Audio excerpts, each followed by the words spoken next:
ఇంటి దగ్గర ఏదైనా పని చెప్తే అమ్మో నాకు రాదు అంటాం.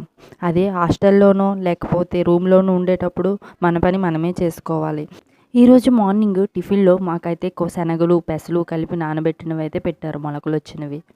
అలా నార్మల్గా అప్పుడప్పుడు తింటాం కానీ ఈరోజు తినలేము కదా. అందుకే ఈరోజు వాటితో వడలు చేద్దామని అనుకున్నా. దాంట్లో ఉల్లిపాయలు పచ్చిమిరకాయలు కొంచెం సాల్ట్ వేసి మొత్తం మిక్స్ చేశాను. ముందు నార్మల్గా గారెల్లా కొంచెం ఆయిల్ వేసి చపాతీలా కాల్చుదాం అనుకున్నా, కానీ అవి రాలేదు సరిగ్గా. అందువల్ల లడ్డూలా చుట్టి బూరెల్లా అయితే వండాను. ఈ కరెంటు బొగ్గుల స్టవ్ నేను ఇక్కడికి వచ్చాక చూసాను. ఇదైతే కరెంటుతో మాత్రమే అవుతుందన్నమాట. ఈ వీడియో 20 మినిట్స్ అనమాట. కట్ చేసి పెట్టేసరికి 1 మినిట్కి చేశాను. ఎంత కష్టపడినందుకైనా ఒక లైక్ ఫాలో అయితే అవ్వండి. చాలా టేస్ట్ అయితే చాలా బాగున్నాయి. మీరు కూడా ఒకసారి ట్రై చేయండి.